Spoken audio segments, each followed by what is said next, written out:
everybody. Happy New Year and welcome to our second ever episode of Tea Time. I'm here with Adrienne D'Alessio again today. My name is James Hutchison, and we're going to have another chat today about golf and the Golf Academy, golf instruction, everything that we are kind of interested in when it comes to golf. Yeah. So we'll just start. Just Happy New Year to you, and Happy New Year. how's Thank everything you. going? Yeah, everything's going good. It was nice to, have a little bit of time off for the holidays, and, I'm excited for 2025, and I've been working on just kind of revamping or making our current programs a bit more fun and engaging, especially for the kids, and our women's programs as well, just kind of building up for the season to come. Nice. Yeah. That's great. Mhm. Yeah, so I don't know how much everybody knows this, but in the off season for us, we're not just sitting around on our hands. We are teaching downstairs in the Yep. golf simulators, as well as getting ready for the 2025 season, which includes a lot of programming. Like we do kind of like a year in review on all of our programs, Yeah. see what went well, what didn't go well, and obviously try to make things as best we can. Yes. In the upcoming year. I Yeah. got distracted by the Yes. contingent of people Yes. walking by there. That's okay. So we're going to talk a little bit about our academy programs today and what's coming up for 2025. Yeah. But I wanted to start. I was sitting on my couch last night and I flipped on the TGL Golf League. So Me too. for those that don't know, TGL Golf League is the league. It's an indoor league founded by Tiger Woods and Rory McIlroy. Yeah. And the first match was last night. So I have some thoughts on it. I thought it was kind of cool, but I'd love to know what you think of the TGL League. Yeah, it's a very cool concept, and I like how it's indoor for those winter months. When we're kind of stuck indoors, it's kind of nice to relate. I mean, it's a very cool concept. I like how they're in teams, and the only not con or like bad thing about it is that it seems like a competition or something that they're competing with Live Golf. Right? Like how they have their own tour now, and it's almost like they're trying to compete with them because they're just, they have music playing, the people are drinking. They're trying to prove that they're fun too. Yeah, which they are, right? But I think it's still like a fun concept, and they're still trying to promote the PGA Tour, and they're still playing golf and representing the tour well enough, right? And it's good for everyone who's watching, right? Just it's something new, right? And something fun. Yeah. Yeah. So I really enjoyed it. Like I like the whole experience, right? Like how they're indoors and how they're playing in teams and triples. Yeah. In the first event that they had, so they would hit into this giant screen, right? And it seems like the screen is so far away, and like if we were to hit it, we think we're not even going to get it there, right? Yeah. It's what is it, like 50 yards or something? Something like that. It's just like, well, I'm not even going to get it there. When meanwhile we hit it like 250 yards easy, right? But yeah, like they hit it, and each one of their team members got a chance to play a different shot, right? Like someone would hit a drive, someone would, chip, and the actual turf where, the green was, it would like move around. Right. It would rotate, move up and down just to match what was being projected on the screen. Yeah. So if you don't know, the long game was all into the screen, and then once you got within 50 yards, they would walk over to a little green chipping pitching area. Yeah. And that had stuff like hydraulics underneath it, I guess, and it would change for each hole. The green would be a little different. They'd change the slopes and stuff like that, which is really cool. Depending on like where they landed, it would adjust for them. And the other cool thing was it would actually like light up and show them like this is where you're hitting from. Right. So they weren't just guessing. So it's very like fine-tuned. Yeah. Right. It's like a fair competition. Exactly. Right? Yeah. I enjoyed it too. I thought it was novel. I don't know, like long-term, like I feel like I would get bored of it pretty quickly. Like at the end of even this first match, albeit it was a blowout, the one team, the Bay Area team, killed New York, right? So there's that. Sure. But like I was already kind of getting a little bored. It started just to feel like I was watching guys play sim golf. Yeah, for sure. Is not super fun. But yeah, hopefully like Tiger's match is next week. His team is next week, the Jupiter team. Yep. So I don't know, like it could be cool. It could be something. It's definitely something different. So I'd be interested to see how it goes. Yeah, definitely. Yeah. All right. Okay, cool. So check out TGL if you're into it. Yeah, for sure. So next thing we're going to talk about is just a little update on our Golf Academy.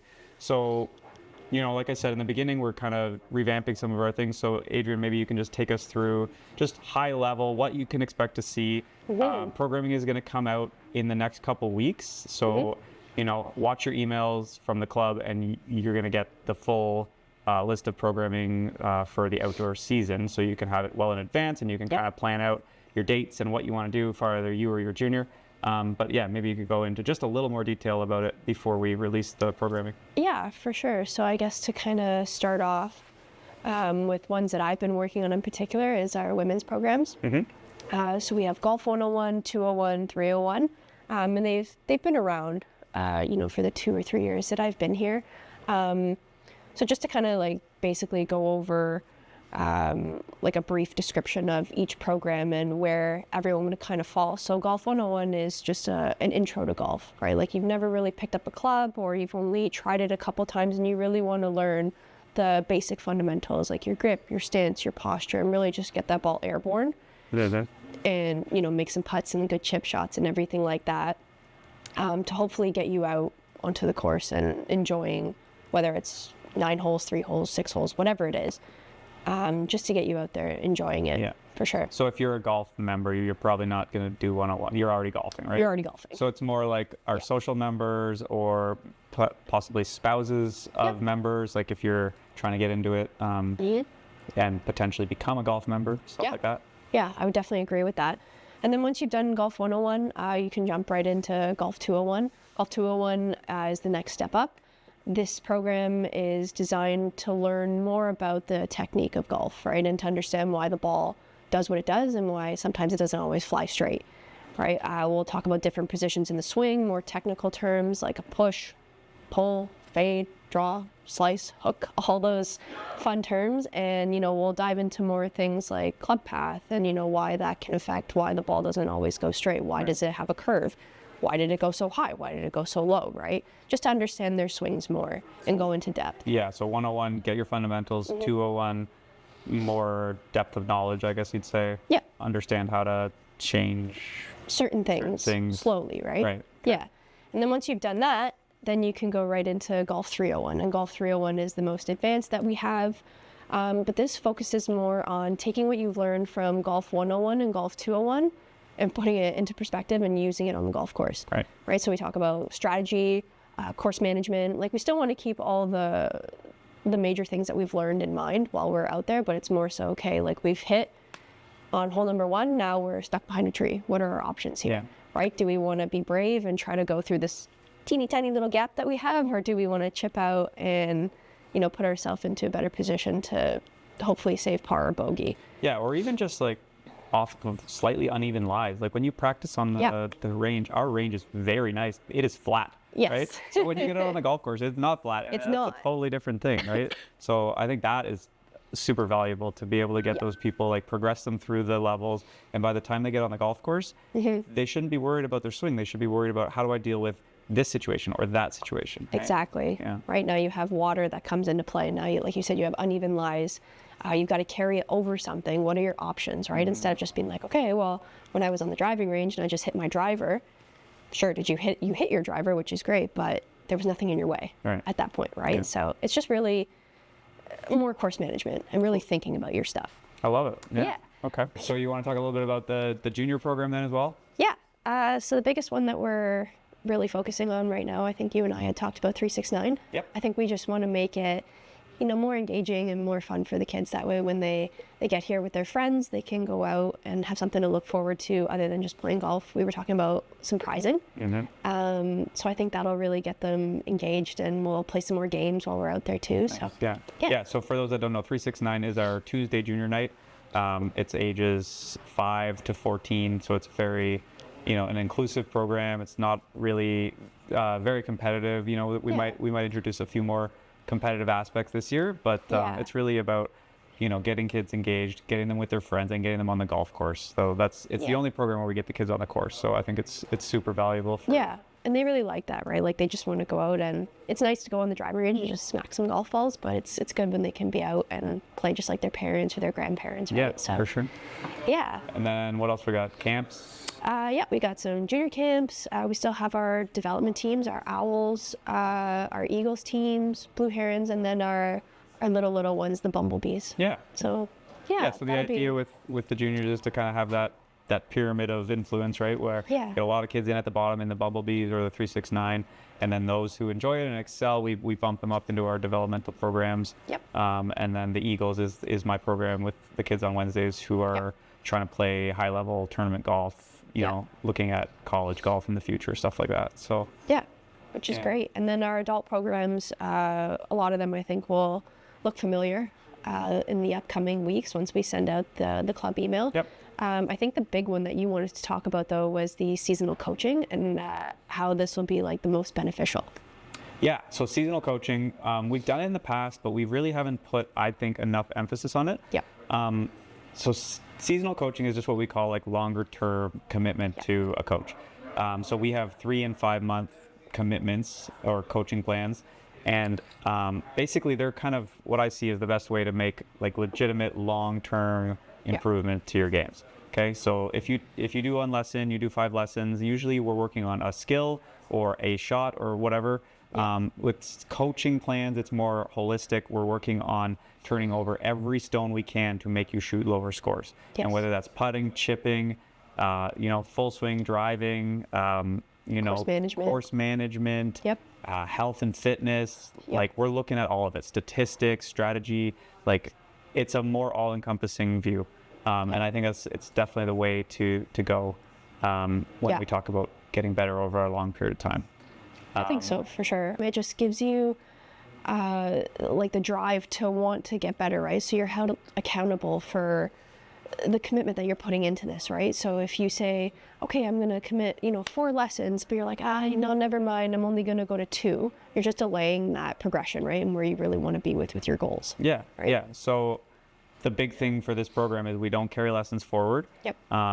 So you're paying a monthly fee, and we'll explain in a sec what you get for that monthly fee, but basically you are committing to practice and to come to your lessons each month, and 100%. that goes a huge long way to getting better, right? It's just you do anything enough, you're going to get better at it, right? Of course. And then when you get the guidance of a coach on top of that, it's going to put you over the top. Yeah, definitely. Right? So if you don't know, seasonal coaching, it's on the website, but basically it's 4 lessons a month.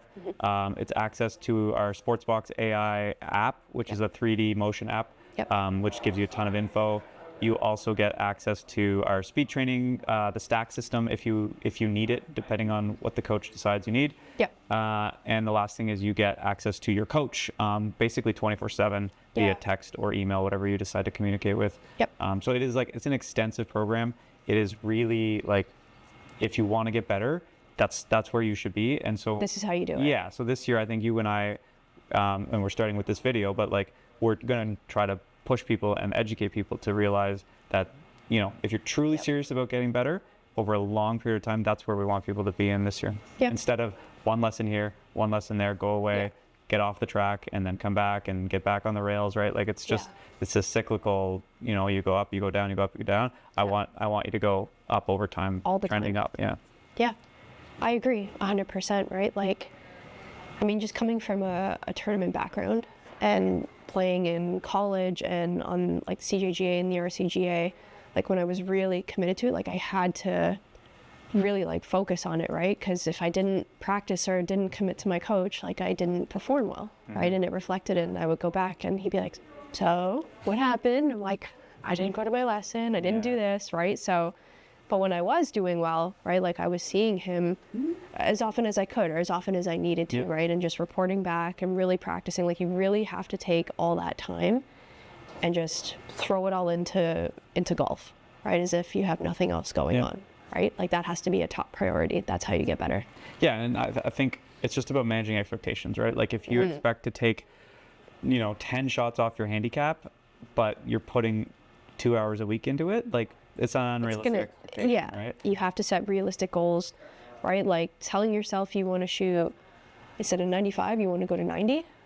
I think that's very achievable, Right? Yeah, but you got to put the time in. But that's the thing. Yes, it sounds easy enough. You're like, oh, it's just 5 shots. Well, sure, but when you're playing for 4 hours and you have 18 holes and however many shots, right? Like it has to be precise. It has to be a certain number of shots that you're taking out there in order to get that 5 shots off. Yep. Right. Yeah, I actually just had a conversation with a student yesterday. Yep. He called me, and we were talking about getting him a putter or whatever. But like he mentioned at the end that he went from a 21 to an 18.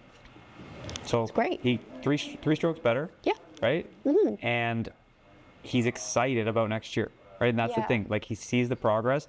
And a lot of what I talked to him about last year was like, your progress will not be linear. You might get worse. You might get better. Yes. Right. Then you're going to go back to being a little worse. Like it's never like a perfect trend. Yes. But you want to see it trending in the right direction. Right. For sure. And he understood that and he acknowledged that. And and now he's super psyched to like keep going next year. Yeah. So I don't know. I think it's great for you, concept right? Is there, right? You know, when you see people improve like that. Yeah, it's great for both of you, right? Because you both see the progression. And I really liked how you mentioned that it'll never be linear. It'll never just be like, okay, I'm committed here. Now I'm just going to be here, like this, right? Like there's going to be like a month where all of a sudden your ball starts going this way and that way, and you're like, that's when I feel people kind of give up and they're like, well, this isn't working anymore, and they're just like, I'm done. They'll put their clubs away for a month, come back, and then it'll come back, which is great, but you just have to push through that rough patch. Right? Just go back to basics, go back to fundamentals, go back to your coach, use them as much as possible, right? And just focus on your goal at the end of the day or end of the year, whatever it is, and just really commit to it. Yeah. Love it. Okay. Seasonal coaching. Everybody, sign up. Do it. Okay, so we're going to transition from our seasonal coaching and our academy stuff for next year and talk about indoors, because that's kind of where we're at right now. Yep. You know, it's early January still, so we've got lots of indoor season still ahead of us. Yep. So I want to talk about like how can we best use that time, and maybe just first of all, from your perspective, what do you think the pros and cons are of teaching inside versus outside? I mean, the pros, you're still active, you're still using all those muscles that you would use when you're outside playing golf and you're swinging, right? So you're still keeping everything that you learned from the summer months, and you're just bringing them inside. And it's a good time if for whatever reason you're making a swing change or anything like that, you have the time to practice indoors, and that's the time to do it. Yeah. Right, is during practice, not when you're out playing 18 holes. Yeah, so you have some time where the consequence of a bad shot is not really there, right? Yeah, exactly. Yeah. Yeah. Okay. Any cons you see for indoors? Yes and no. I mean, I feel like there's a fear of being inside, of not having, you know, a true understanding of what the ball's doing because it's just hitting a screen, right? And there's launch monitors to back everything up, but it's just being confined in a box, we'll say, right? Yeah, some people get really claustrophobic in there too. Yeah, so they'll take a swing and they're like, well, that felt really good, or, you know, something felt like it was in the way, right? But I notice, sorry, even with myself, when I hit driver specifically, I feel like I don't hit driver good inside, just because like in the back of your head, you always sense those walls in there, right? Yeah, like you don't want to hit them. Yeah. Yeah, and a lot of other people will, you know, they'll say that hitting off the turf isn't as good, right? Yeah. But, you know, doesn't provide the same feedback, but it's still feedback at the end of the day, right? Like it's better to be in the sim and swinging and practicing than doing nothing and waiting for the spring or the summer. Yeah. For me, just as a coach, I love inside because I have all this data at my fingertips and it's a very controlled environment. So like if we make a change, you know, we know it's not the wind or the lie that's changing the ball flight. It's what we did with the swing, right? Exactly. And then, you know, cons is just like space-wise too. When you're coaching, like sometimes you're up against these walls, you're trying to take video, right? Film, it's much more intimate, right? Yeah. So it can be a little too close. A little squishy. Sometimes, Yeah, for sure. You know, if you're a member and you're part of our simulator program, you get an hour a day to come in and practice. I would say most people are doing 3 or 4 hours max per week. Yep. Right. So what should people be doing in that hour of sim time in order to get better? Well, I think they need to go in there with a purpose, right? Like not just to go in, turn the sims on and just start whacking balls. 100%. Right? Like there's time for that, right? Where you just want to like, you finish work and you're just there to hit balls. But if you're there for a purpose, then practice that, right? Like if you really want to focus on, okay, I need to really make my swing more shallow, you need to spend an hour figuring out, okay, what am I doing? Do I need to do this with my wrist? is it where I'm coming from the top, right? Like, you really need to think about what's going on. Right. So have a purpose. Exactly. 100%. Yep. Yeah. Have a purpose and have a plan, I think. So what I wrote down is, there's kind of, in my mind, there's 3 stages to making a swing change. And the winter, to be clear, the winter is a great time to make a swing change. Yeah. May is not the time to make a swing change. Don't come to me in May and say, I want to completely overhaul my swing, because you will not have a fun golf season. Yeah. Right? Unless that's what you want. Like, if your golf season is just, I want to do this. Yeah, if you want to spend it on the range, sure. That's fine. But yeah, put in the hard work in the winter. I think that would be my recommendation for most people. Yep.